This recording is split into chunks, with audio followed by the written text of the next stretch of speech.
Commissioner Babson, is there anyone else that wants to update us as far as probation? Tomorrow we'll be opening the probation bid, so the intern, they're not, Okay. they won't be here. It'd be just these So folks. far, we're just looking at. Yep. And I'm sorry, I know you by this point. You're Carroll County.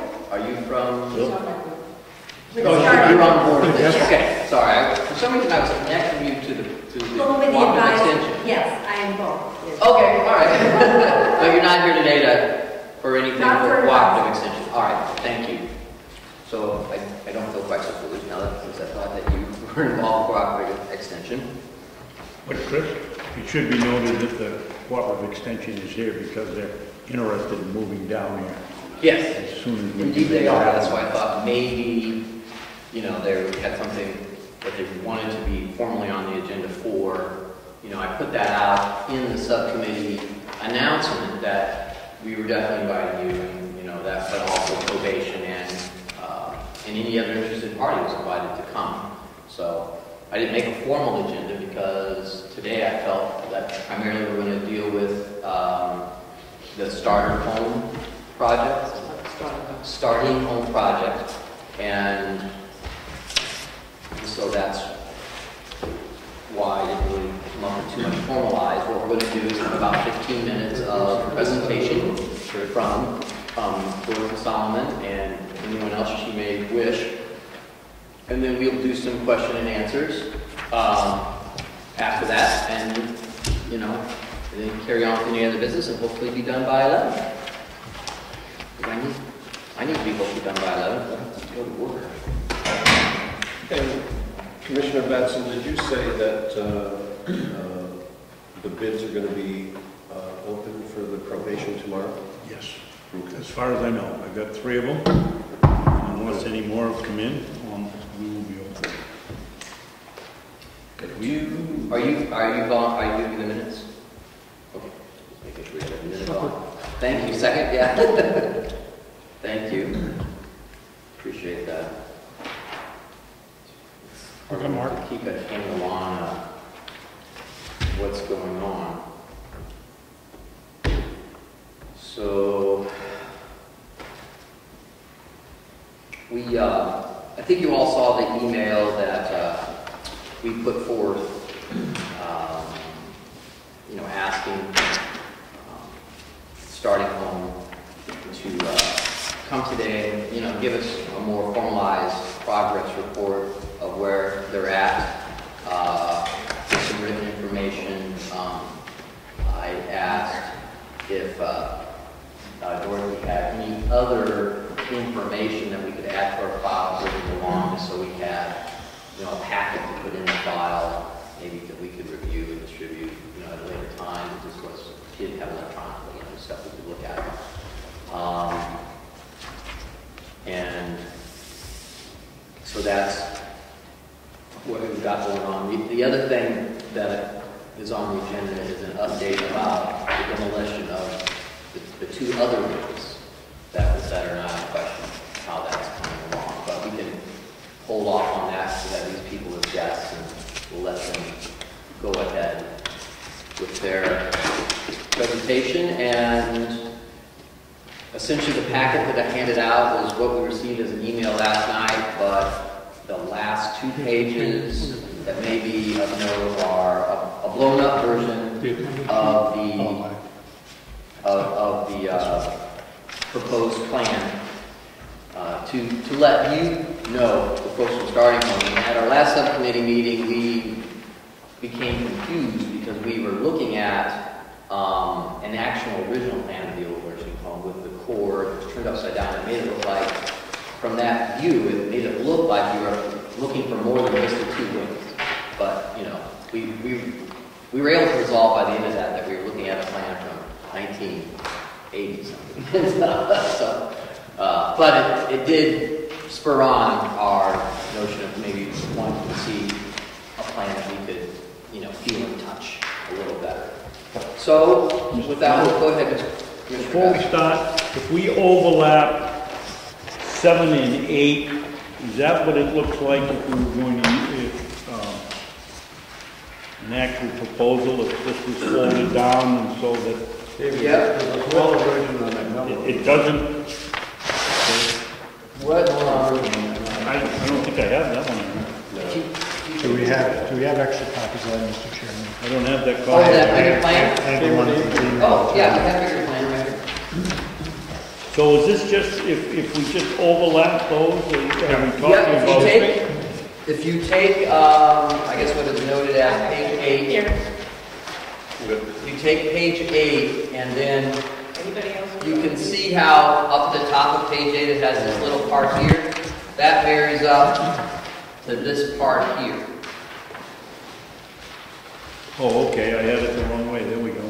I believe that's, Somewhere like that, I guess, yeah. Something like that. Anyway. This diagram, So, if you want to take a when look you at it. get done, I believe it looks like They're not side by side. this.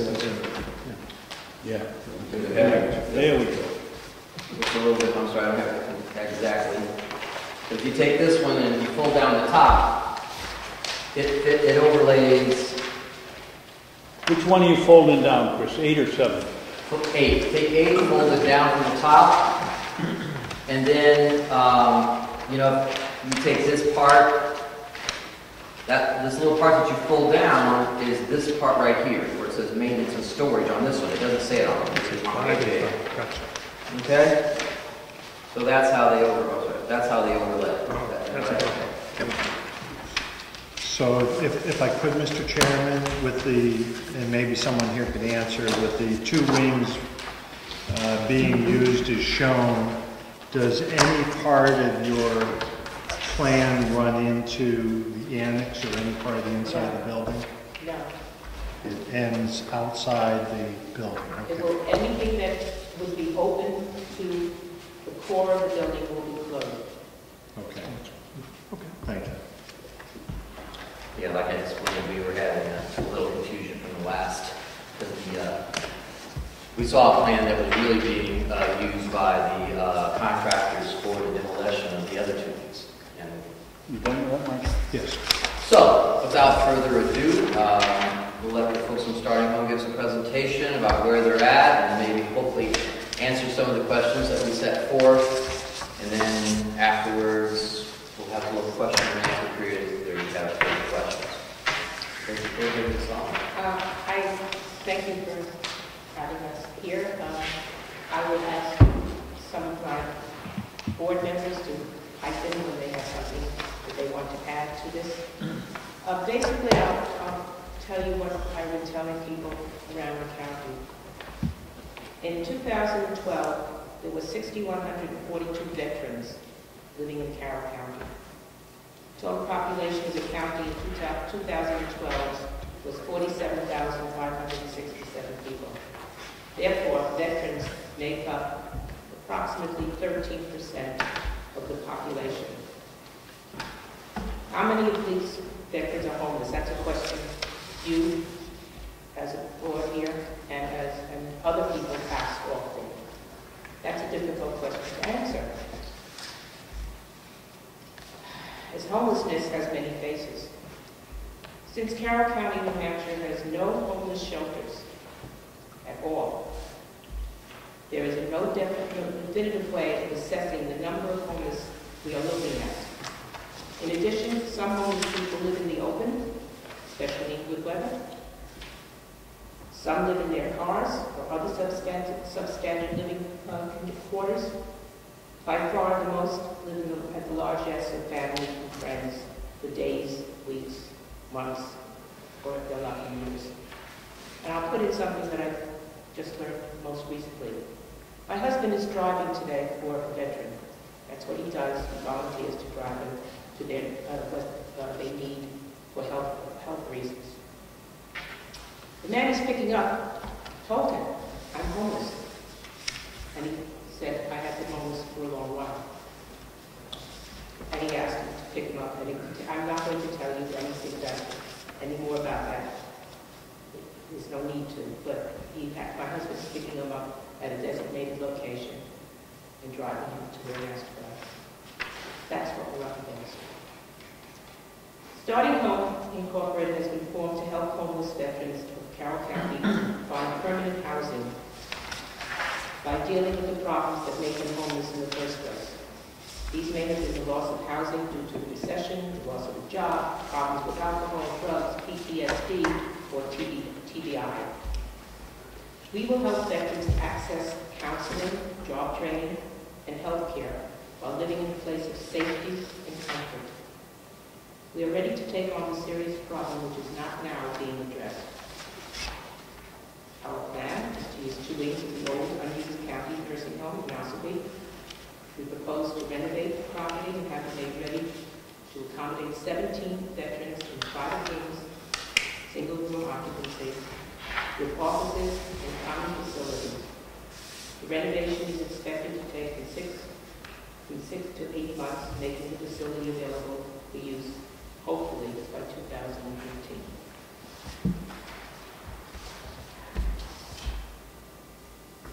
One of the things that we have been doing, the gentleman who has been doing it most is not here right now. He probably will be here, but obviously a little later on, is Bob Pierpont. He's a veteran, a Navy, very interesting credentials, and he has been on the road, so to speak, speaking to service organizations, select boards, talking about what this is all about, and in most cases trying to get them some funding, which he has succeeded in getting. He had something just recently came in from the Rotary. Either he will talk to you about it, or at least I'll have the treasurer who's here, John R. White, who's our treasurer, and he will tell you about monies that are coming in. It's hard to get money. There's no question about that. The funding coming from federal government and from other agencies often, at this point in time, have run out, and we have to wait for the next season to apply again. We have applied for our 501c3. I don't know when it's going to come in. The IRS has our money and our information. That was the write-up was done by an attorney who gave their own time, no cost to us. And we are looking forward to when that happens. But in the meantime, we are able to take money as donations because we have an EIN number from the state. The state has recognized us as well, so we do have that. John, would you like to talk about the monies that we have in the bank that come in from various sources? The monies that are coming from the various sources that we have in the bank. Would you just make it quick? Well, we've had a number of fundraisers and veterans groups have raised money. We've had something like $700 in hand that hasn't been deposited yet. I don't know what I can add to it except that in going for funds, in my opinion, if the delegation had made a firmer commitment to this project, it would have been easier. I sense a certain reluctance to commit when there is not a commitment from the delegation. And that can be difficult to overcome. There is money out there for this. Also, to apply for some grants, you have to have your 501c3. And we're waiting from the federal government, and they are backlogged. And so that's been a problem.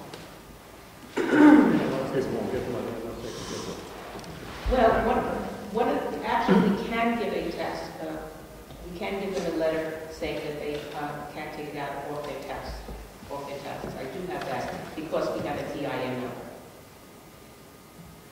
And I have, as I noted in one of the answers to your questions, I have indeed put what we are asking individuals as well as regular grant, people who offer grants, we are asking them as well. And as we get closer to December, when most everything then opens up again, we will be diligently looking at further grants that are available. Okay. So, yeah, we'll just hold on just a second though. What I want to try to do is let them kind of give their presentation and we'll do it. Okay. I just want to note one more thing. I did get in touch just recently with another company to get a cost of redoing the roof. As somebody that is working for the county, well, could work for the county. I guess the county has some RPM or their roof repair on the rest of the building. Yes. So I did get in touch with that company, and I'm awaiting their reply. I did speak with the gentleman on the phone the other night, but it was, he was someplace he couldn't get me the estimate. So he hasn't yet to me yet, but I will pursue that weekend. Yeah, I might actually have that. Be able to give you a rough idea anyway from our notes about what. Is it that Excel? Is that the name of it? No, this was someone else. Bluestone. Which is it, Doc? Bluestone. Bluestone? Yeah. Bluestone Inc. New Boston. Like maybe a subcontractor for Excel. I don't know, perhaps. It may be, but I mean, I have the construction contractor that spoke to us last week.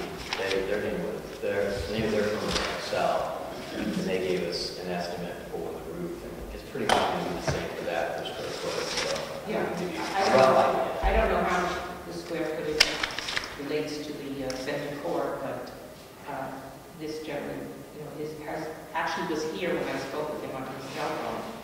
So I assume that he's looking at it for some particular reason. all right, well, so I guess, we can open it for the representatives, to ask, some questions. I would say that I think, at first blush,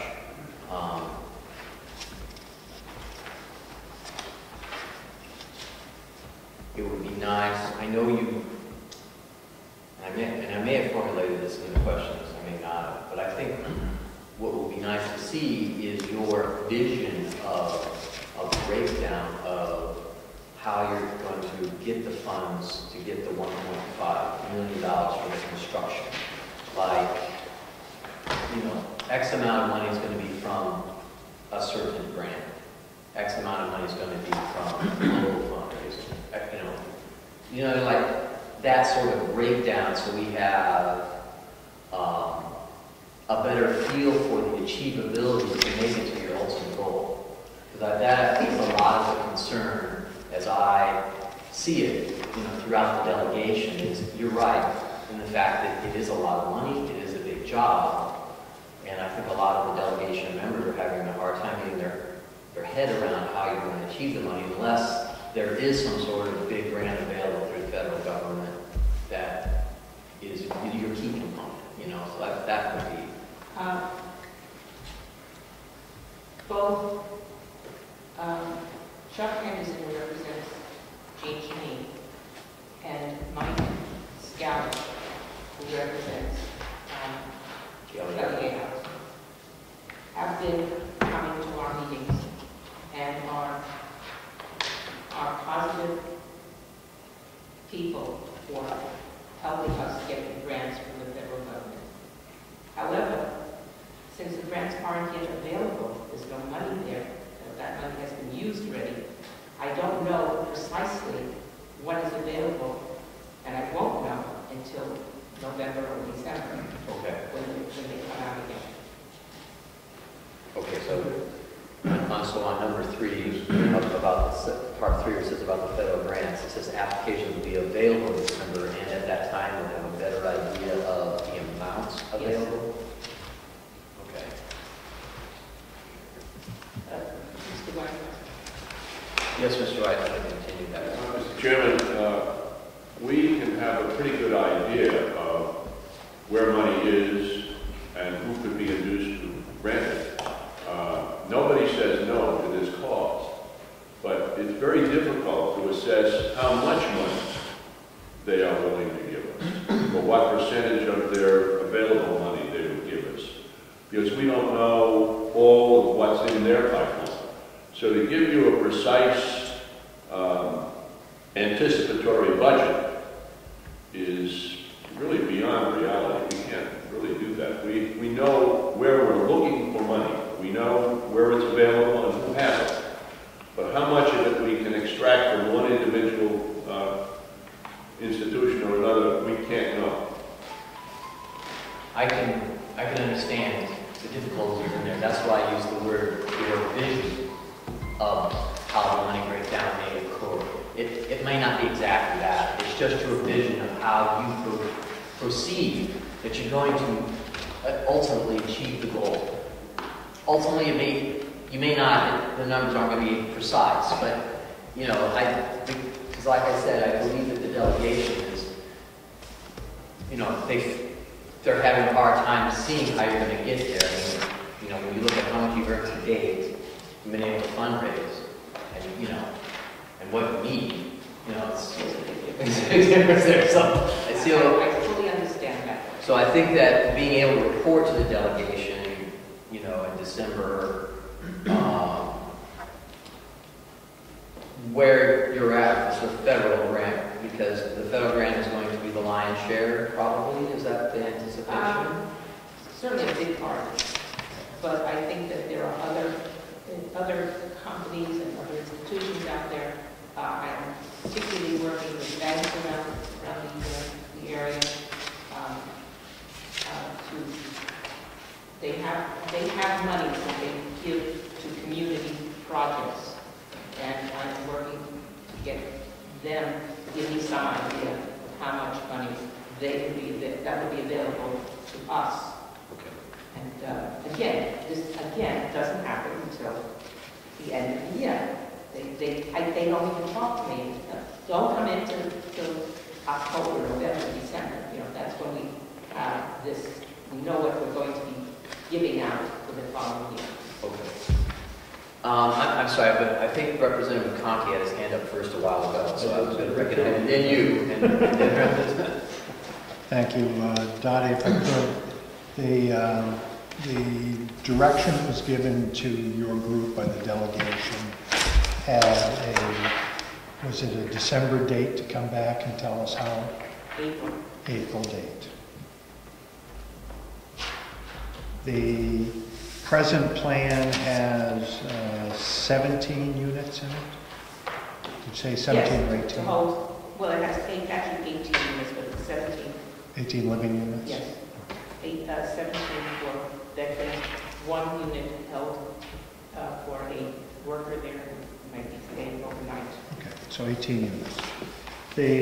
When I look at, and maybe you're not the best, maybe someone else could help, perhaps you know, I believe I saw in your yearly expenses, water and sewer Yes. for your project. Can you tell me how you folks came up with those numbers? I asked I guess it was Bob. Oh no, that number might have come from Will DeWitt. Okay. Then perhaps, so it would seem to me at the very least, and maybe this question's for the commissioner that's here, we're going to add a loading of at least 1,800 gallons a day just for the living space alone. Had the commissioners or had this group looked at what our capacity is, not only for wastewater on the facility, but also drinking water? I don't know what the capacity is, Representative County, but I know we're approaching the 20,000 gallon a day requirement to report. I'm sure this will put us over. So if I could follow up, in your group, in your work that you're doing, when the nursing home was taken offline and we added this facility, we were able to keep our, as I understand, keep our permits active and moving forward. Now we're talking about a new phase, whether it be your project or whether it be a new kitchen, whether it be any of the other uses that we have to start incorporating back in. And my calculation with your 18 rooms is 1,800, and there's probably even more waste than that and more water. And I think you need to seriously come to grips with that, because I don't think we have that capacity here. So when we have a number here for water and sewer for the delegation, I'd like that to be broken out better for us. And so if Will has prepared that number for you, perhaps you get that back to I us. certainly will ask. They weren't, I have to tell you that it was a very difficult thing to come up with in the first place. And we just made, together we made an estimate. Yeah, well, and thank you. I would hope that the commissioners would be very aware of the point that anything that we do in this facility, in my estimation, would be metered flow. And the commissioners and their representatives should be working with you on that, and that should become a finite number.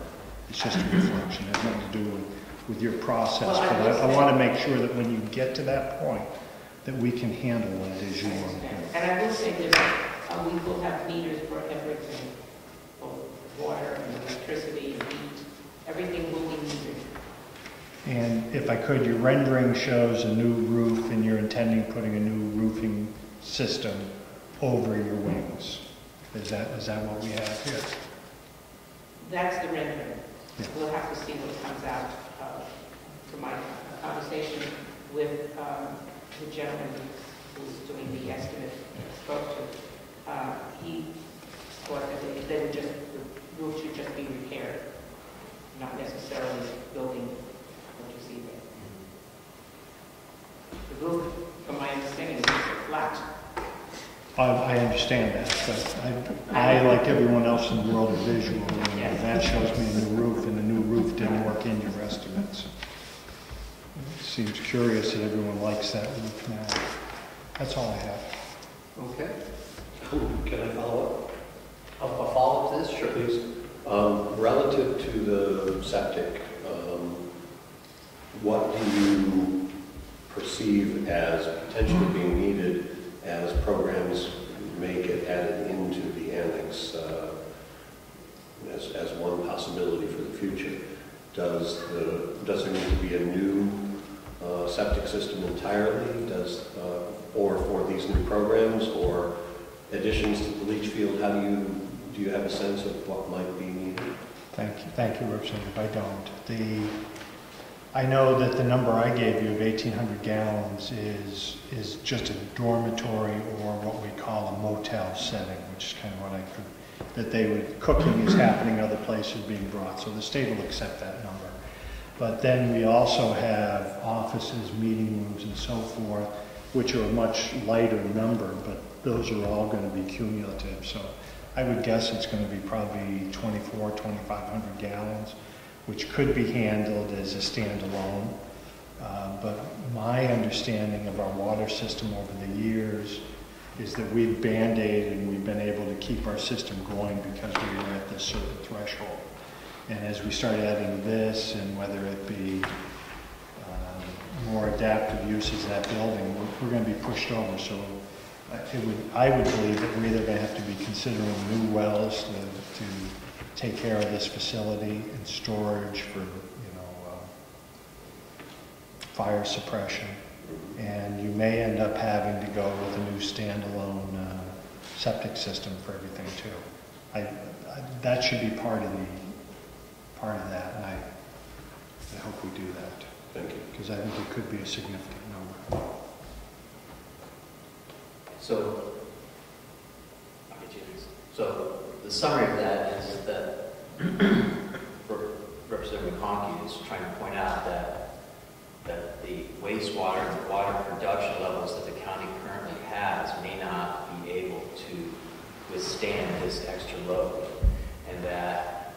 commissioners need to consider a hookup fee or find out what it's going to take to really have an idea of what will be needed to be charged. I think is really the crux of it, just for the minutes. Representative Merrill, thank you for your patience. Thank you. I almost forgot what I was going to ask. Dorothy, as you know, I'm a veteran, and you also know that I have not really been in favor of this up. And primarily the reason I've been in favor of it is because basically the concept with no figures up until now, and I just couldn't get my hands around any of this stuff. I still have some concerns, but I have a couple of questions I'd like to ask. First, it would appear to me, and I may be wrong, I hope, but it would appear to me that if you don't get the government grant, that it may not be feasible, simply because of the money. But let's assume you get the government grant.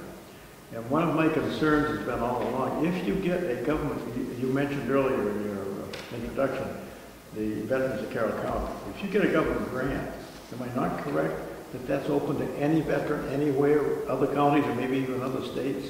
Yes. And if it is, that's what's bothering me. I think they should all be taken care of, but I think people in other towns or cities which are much more, which have much more money than Carroll County does, for example, should be doing some of this on their own. And I have no problem with stuff in the area, but if it starts to snowball and get into other states, then that bothers me a little bit. And I guess there's no way to get around that if you get a government grant. You're absolutely right. And my answer has always been that although we're located here in Carroll County, and it is basically primarily Carroll County residents, Carroll County veterans, that when somebody goes into the service, they raise their hand and they swear allegiance to the United States of America, not to Carroll County and not to New Hampshire.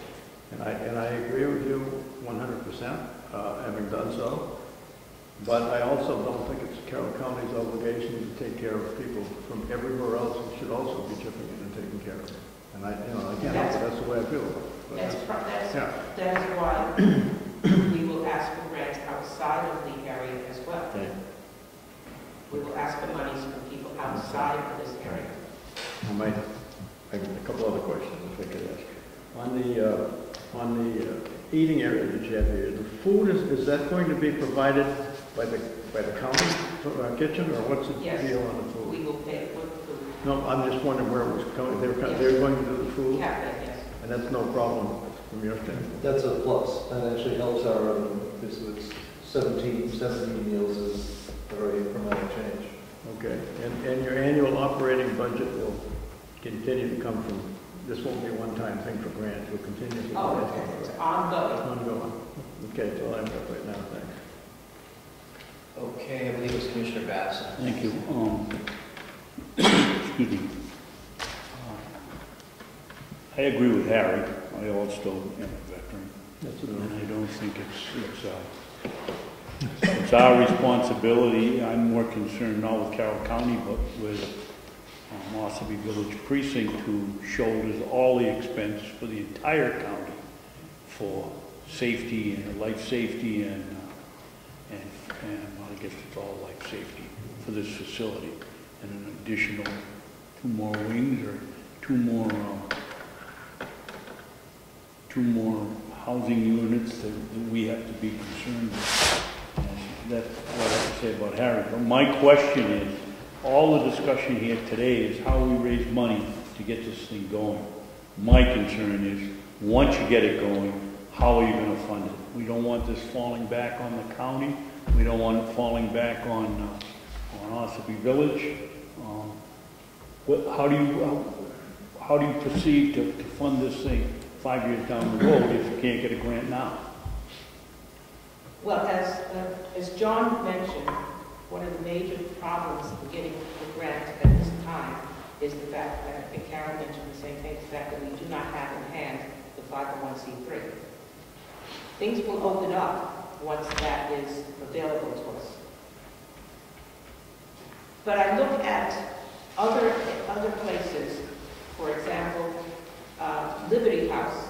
By the way, Liberty House, which is in Manchester, is a housing for homeless veterans. They do not accept, they do not ask for, I should say, they do not ask for federal funding. And they manage to operate their facility strictly on grants and fundraising, local grants and fundraising. So it can be done. There's another project up in Bridge House up in Plymouth. They do accept funding from the federal government, but they run fundraisers as well. We do have one type of shelter here in Carroll County. It's called Starting Point, and it's for battered women. They run strictly on grants and fundraising that runs throughout the year. It can be done. That's what we're looking at. Okay, so there are federal grants available for ongoing operating costs. Did you say that? I'm just trying to In make sure that. Harbor House, which is a huge program down in Manchester, but they do have a branch in Manchester, but they operate out of Nashville. And they do accept, and they do take grants from the federal government. For their ongoing. For their ongoing, yes. Because I think that was essentially, so there are federal grants available, but they also expect to have to do continued grants and fundraising locally. What do you do for female veterans? How do you handle those? Aren't they going to be, is the government going to say you have to take those? Oh, we will. So this will be a co-managed operation? One section will be for females, one section. Okay, because originally you said just... Yes, I did, and I was told that if I want to take federal government, There's always a catch. There's always some sort of pressure. Now I'm kind of losing mine. So you're now Representative Nelson. Thank you. I have two questions for you.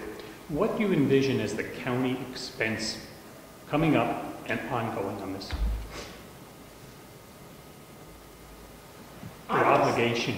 I would see an obligation to the county at this present time. But like any other 501c3, I can envision coming to the county at some point in time, once we're up and running, and like RSVP or any other group that comes to the county, I can envision coming to the county and asking for some assistance. But I can also see it not as necessarily a dollar amount, but rather asking them to, instead of us paying the county for, let's say, food, that be the county's giving to this organization, to this project. Which is money. It's money, but it's just not money that, in other words, we would not be spending the money to the county would just be a wash. Something like that. My second question is, what happens with, actually I have two more. What happens when you've taken care of all the issues? You no longer need this facility. What is on paper, because I know I ran a 501c organization, we had to have on paper, what happens when it's dissolved?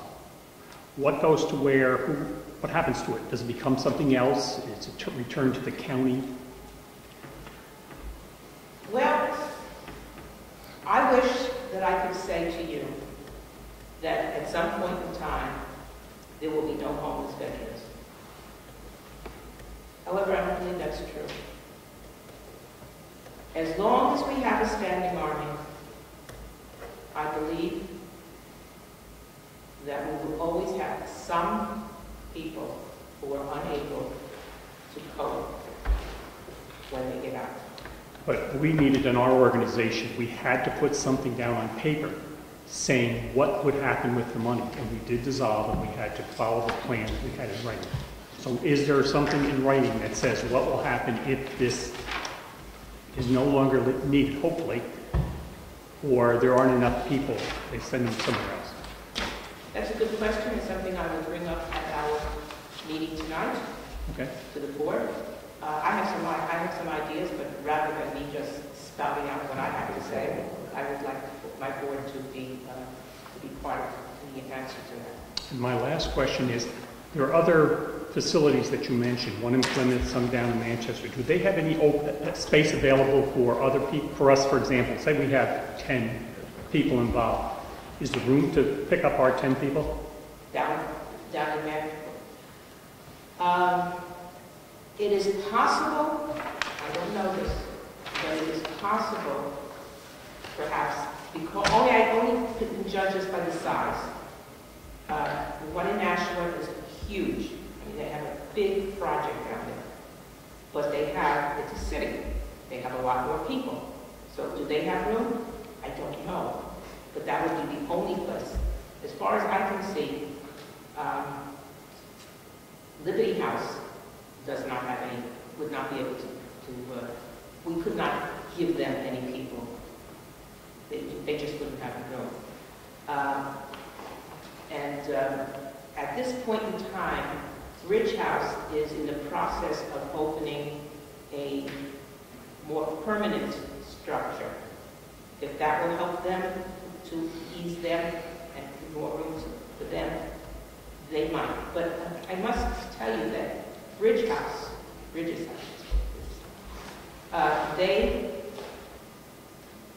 take on not just homeless veterans, they take in all homeless people. So I don't know that they would have a facility. It just came to mind, I'm just trying to iterate this while it's on my mind, is that for the probation folks, they voiced an interest in the possibility of transitional housing for the inmates. And so during the course of that conversation, I thought I'd do a project, and I was hoping that maybe you could look into how that might affect the federal grants, if that's possible, if the county or the state would pay some sort of rent so that, a couple of the units would be available at times for this transitional housing. They just voiced an interest, and I recall that as we were sitting here, and it may be helpful. I'm not sure. I have the contact information, and so does Commissioner Babson for the folks at probation.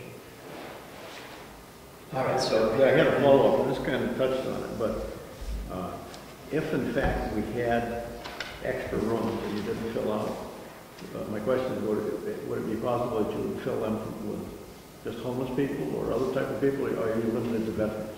And the second part of that question is, what about veterans who are married and let's say have kids? Are they not? Can you exclude them, or are you going to have kids here also?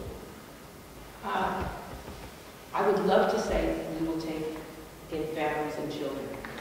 At this present time, though, I don't know that we can, whether we're ready for that.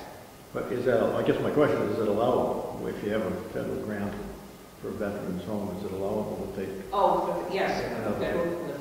Okay. maybe allowable, this facility might not be the right place for the place that I think they would probably choose a little less antiseptic. Point of order, Mr. Chairman. Just so I understand, Mrs. Solomon correctly, did you say that we would be able to exclude them, or we would? No, we could not with the federal grant. Okay, thank you.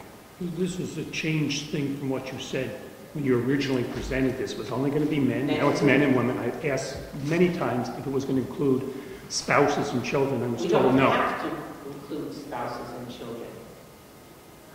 But if we wanted to, I believe that that's what is open in the... Thank you. That's a very important distinction. I think Yes. for many of the representatives, the idea of the children being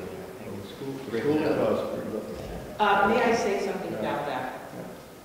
It is my understanding that there is a commitment, a law in the state that says children coming to a facility, a homeless facility, wherever in the state, the town from which those children come are responsible for for their education needs and their costs. The town from which they come. You know, go for the town from which they From come. which they come, yes. That is, I spoke with a representative about it. Okay. So, I think that the liability of the children in the facility, I think, is more, at least from my aspect. So. All right, so we have about 10 minutes. I just wanted to add something about funding the project. When the veterans come, part of what you do is look at what are their assets. Sometimes they have something that they can contribute. And I know up in Bridges, they do that. And so sometimes they have a voucher, and so anything that they could use. Anything that, you know, if they have the ability, even if it's $25 a week or whatever, and as they work, they would be contributing to their board. So I just wanted to add that we would look at all of what is available based on what they have. It might not be much, but some have it and some don't. Okay. Well, now there's certainly, I think, a real possibility that some of the residents would be interested in working in the kitchen here at the dining facility here. You know, there would be, you know, opportunities for them to work on campus in, you know, some of the entry-level positions since it is transitional. May I just add that part of the program insists that they, once they're able to go out, get a job, and if they stay here long enough, beyond that, they have to put a percentage of their money away in the bank. A portion goes to covering their rent here, and that is part of what the whole program is about. It's to get them to a place where they can finally get into a regular housing, and then they have to have some money put up or whatever that they need that. So I think, just to iterate at this point, my main concern is that I may be wrong, but I envision that there are other locations that will be more favorable when it comes to the government and where they decide to put their grant. That's probably my biggest concern, is that you'll have difficulty achieving the federal grant because they'll look at this facility, and although it doesn't cost as much maybe to renovate, the opportunity for that smooth transition from finding a job and living here to ultimately then living in Conway or wherever, that transition, I think they will see a disconnect. You know, and so that's where I think you're going to have your biggest problem, that initial. Actually, because there is only one other facility in the North Country, and that's Bridges House in Plymouth, to house veterans, homeless veterans, I think we have a greater opportunity to have them focus on what we need up here. I don't discount the need, but I think that the location of being here in Ossipee with very limited transportation opportunities, I think as opposed to right in North Conway, where there's jobs all around, there's housing fairly close by, and the transportation is much easier, I think they will find that to be more favorable. But I don't know. But that's my biggest concern. I'm just voicing what I believe will be the biggest concern is the competition for those federal dollars.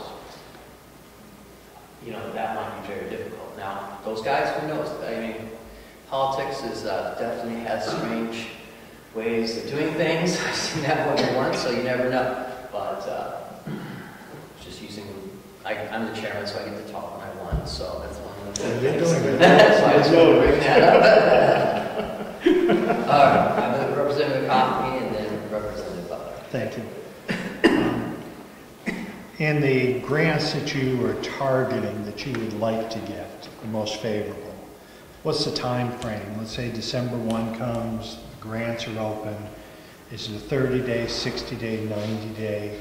Someone have to take it to Congress for an appropriation? What's your time frame on those funds? Frankly, I can't answer that. The gentleman who could answer that just unfortunately isn't here today at this time, but I will get that information to you. The second is, what is your understanding on the delegation's directive of the April date that we gave you? What is your understanding of what you are to accomplish by April 1 or April 20th, whatever that date is? My understanding, I have to come up with a business plan and show that we have some money to start the project. My understanding was that you were funded and ready to move forward. So I think we need to clear that up way ahead of time, just so we don't know that.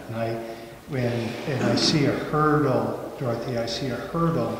If you're starting in January, I can see the tremors already starting. That April's got to be expended to June. June's got to become another date. So I think it'd be helpful if you knew, when that was going to happen. And then I would like to hear a couple of your board members brought up a point that the delegation has made it more difficult in your task to find monies. And I'd like to know what those are so that we can discuss that well ahead of time, so we're not sitting here in April. So maybe you can elaborate on what you foresee now that you're out looking for funding. What are you seeing that the hurdles are that we've put up, or the roadblocks in front of you? Well, it appears that some people who would donate don't feel that we have a place that we are going to be able to use this facility. And why then, if they can't be sure that the delegation is going to give us the usage of this building, then why should they give us any money for it? My answer to that would be, our charge for most of a year, I don't know how many months we gave, was that if you come up with the funds and you have a business plan, that we have a home for that to happen. And anything other than that, so it's still going to be a delegation, and it'll be the commissioners making a recommendation, but I don't see that as a hurdle, and I hope it isn't. So if there's other things, please let us know ahead of time, because perhaps we could meet as a group and come up with a definitive answer. But I'm really expecting, if I'm here, and I may not be here, but if I'm sitting here in April, I fully expect it's go or no. I think that I'm just going to be reiterating exactly what Representative said, is that the delegation has put up no roadblock whatsoever. We gave you 18 months or close to basically come up with and show us that you would go ready. Did that mean you necessarily had the cash right in your hand? Maybe no, but I mean, if you have your applications applied for, they are being processed, and it seems reasonable, within a reasonable period of time, to have an answer. I don't see the delegation pulling the plug in April if you're supposed to have the answer in June. I just don't really, I don't think that. But unfortunately, what happens is it's a new delegation. They can do whatever they want, okay? But, the intent of this delegation was to certainly allow you 18 months to show that this is in go ready. You're shovel ready. There you go. This is shovel ready. All we need to do is just get the money sent to us by the government. We're ready to go. We got a plan, we got a budget, we got everything. Everything's, I don't think that we were interested in pulling the plug on this project if it was going to go. But I do believe that we were not interested in having the project drag out for a long time. And that's why we kind of set that date. So I think that is probably the best way to put, I think, what the delegation meant when we made that vote, was that at that point, we were expecting to be assured, yes or no, it's either going to happen and it's going to be in short order, or, you know, at least at this location, it's not going to work. That doesn't mean you still can't do it in North Conway, which brings to light Representative Nelson speaking of what do we do with the money if ultimately we don't get enough money to build the project. See, and then your, at least in my imagination, is if I had $10,000 to give, then I give you the $10,000, but then you don't ultimately build this, well, where does that money go? Well, if you had in your plan that said it went to something, I might be more interested in giving it. I think that's to his point. I wouldn't give it to you, but I might pledge it, subject to being approved. Right, or that, or had those pledges, like we have from Home Depot, pledges subject to approval. So, I mean, I can't imagine why the donors are claiming a delegation. We may not be thrilled about it, but we are certainly interested in it happening if it could. You know, I just, like I said, my personal opinion, I wasn't there that day to vote, but my personal opinion was I just thought that it wasn't the best location when we looked at the whole country to put the people. Not that we don't need it, but that right there just didn't seem like the best spot. It seemed like we could pick a better spot where they'd have more opportunity and more success, which I think should be ultimately all our goals. But I mean, I'd be an expert. Okay, Commissioner Babson, and then Mr. White. Thank you, Mr. Chairman. I think the members of the delegation and I will agree that I don't always agree with the delegation, but in this case, to have the treasurer of the organization state that on twice that the delegation has put up roadblocks is not accurate. I think the delegation were doing nothing more than upholding their fiduciary responsibility to the taxpayer. That I think that they were overly generous in giving them 18 months to come up with something. Here we are, well over a year, and there's been some work done, but I would hope that there'd be a lot more done. As a commissioner, we have to decide whether we're going to support this venture or not. My concern is, has been all along, is ongoing funding of the project, and I totally support what the delegation has done here. They've done nothing more than look out for the interests of the taxpayer. Okay. So here's what I see that perhaps at least this subcommittee would like to see go forward, because I think our biggest concern, or at least my biggest concern, is the progress of the federal grant. And you mentioned that was kind of a December time. Do you envision having this grant applied for in December, or is that going to happen in January? If the grant is available, the applications are available in December, we will get them out in December. Okay. So you're in a position to be able to relatively quickly submit the application? I will find a grant writer to do that. Okay. Because I think that is important. I mean, I think I'm going to ask for a motion that we get an update in January showing us that, the grant had been written and has been submitted to the federal government, if so possible. They may not, who knows, but I mean, that's, I think, try and keep the ball moving down court. And I think that's what seems reasonable. Does that seem like a reasonable motion based on the information that we've heard? Mr. Chairman, I would, I don't know if we're to the point of the motion, but I would like to hear ahead of Christmas that they've made applications. So, okay. Because that whole period from 15th through January 10th is going to be just as bad as before. So I would hope that we could at least get a written summary that applications are available and that we have done that work and we're looking at this amount of money. If we could have that by December 15th.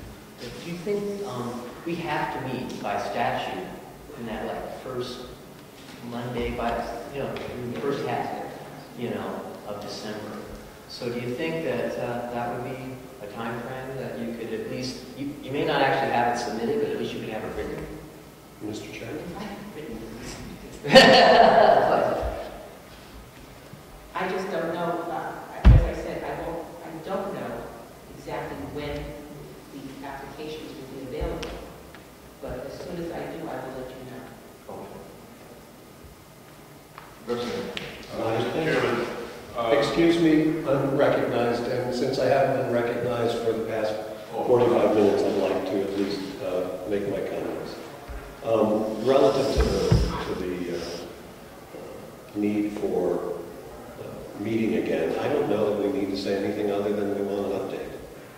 We know what we need, and mandating within a motion that we want to know if applications have been made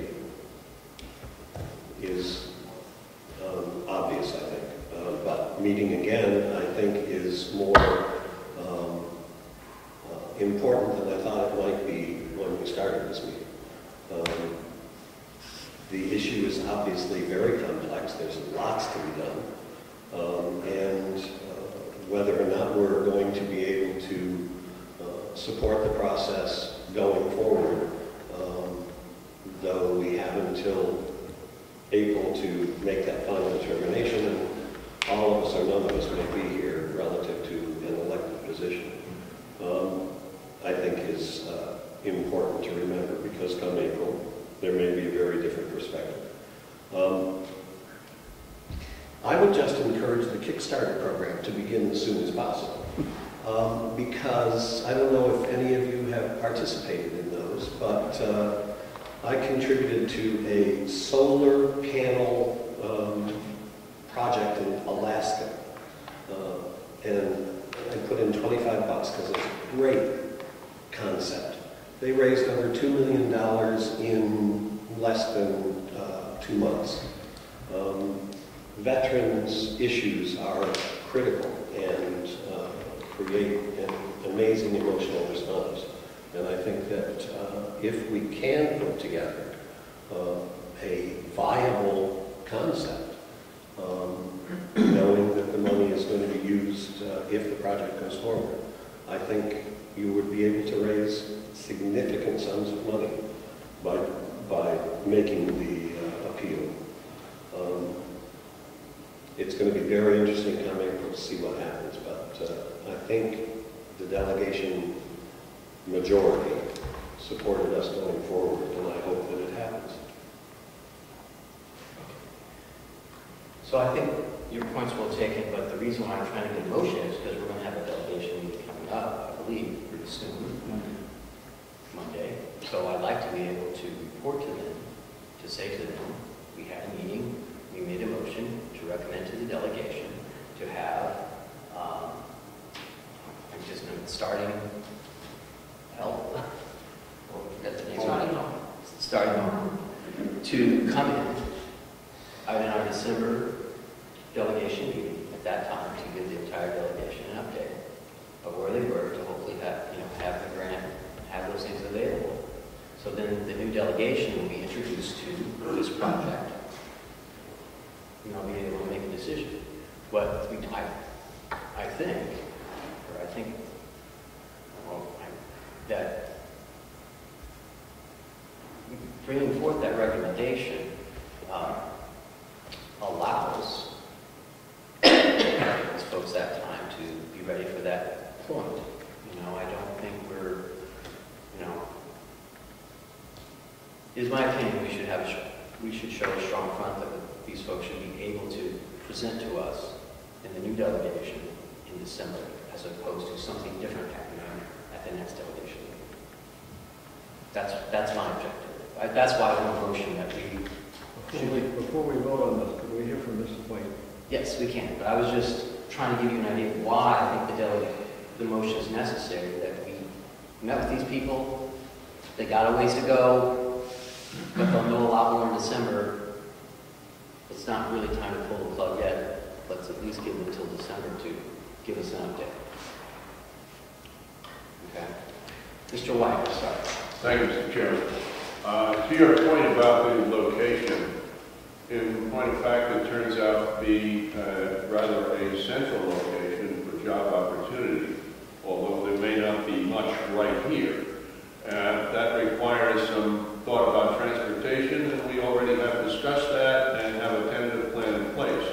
However, I would say this, that until we have a physical place from which to transport people, it's pointless to go shopping for vehicles when we're shopping for money for the bricks and mortar.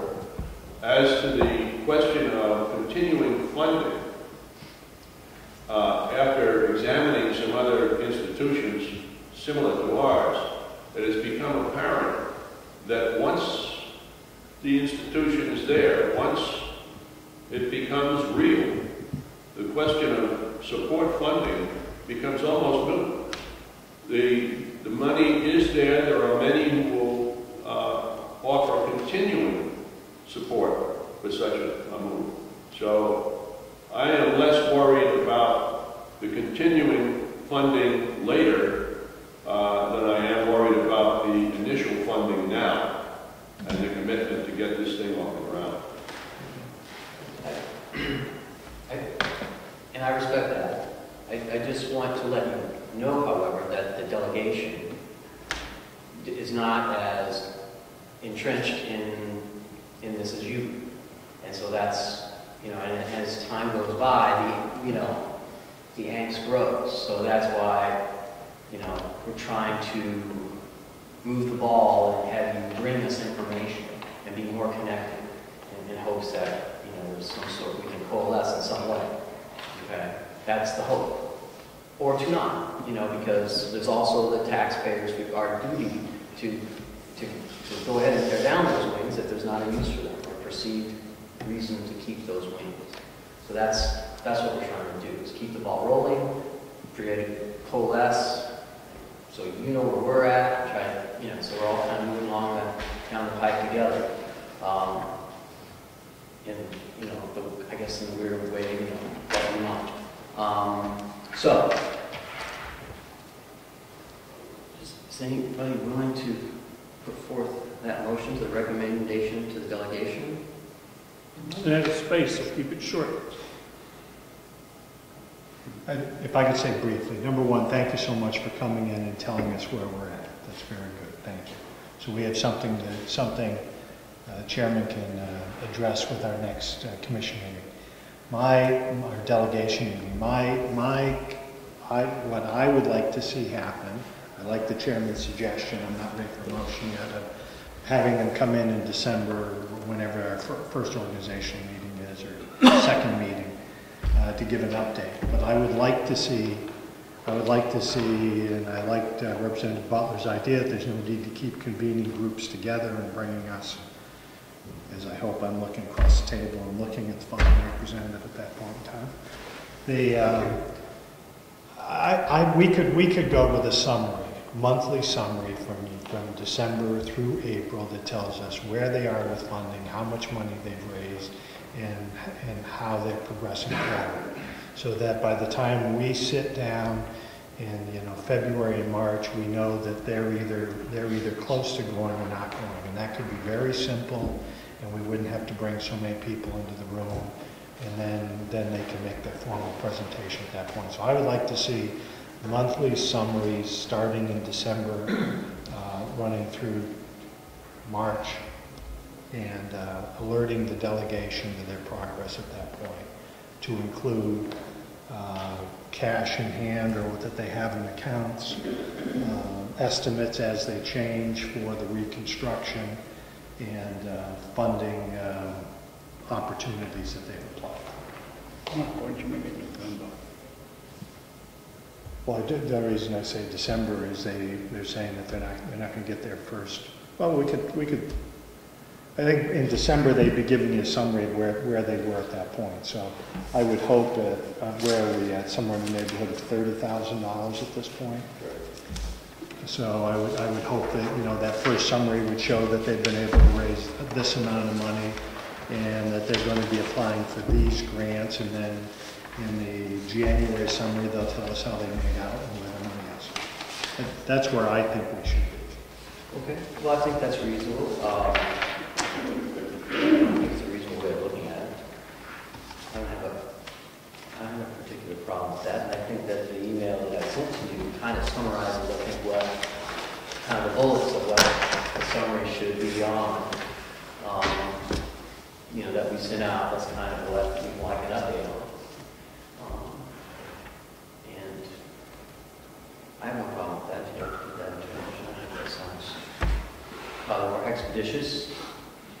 And certainly when the new delegation comes, if you so are able to get on the agenda, then they'll put you on the agenda. So, can't really force you to be on the agenda. So I guess the motion would be that, Dottie, if I could, is your group the starting home? Is that the name of your group? So I'd ask that the starting home send to the delegation monthly, beginning December, on their financial status to date, grants applied for,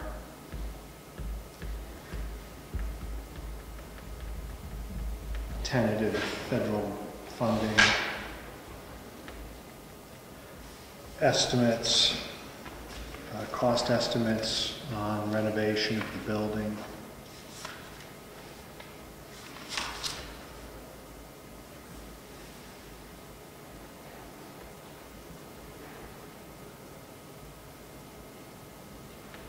And the starting home group be available, and well, we don't have to put that in the motion, they'll be available. So that would be it. If someone wanted to add to that list. Second. All right. All those in favor signify by saying aye. Aye. Opposed? Record shows 4-0. 0 being no. Okay. How can it be 4-0 with 5 people? Oh, 5. I can't vote unless it's a tie. Oh, sorry. 5. Okay, so I think that concludes our business for today.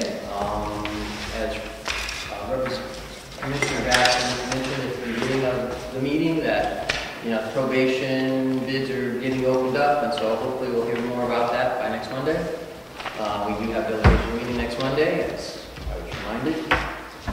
So if I could follow up, because I wasn't here. So the bids are being opened up on Monday. So we're having lunch on Thursday. On Thursday, okay. All right, thank you. Could I get a copy of the 501c paperwork that you submitted?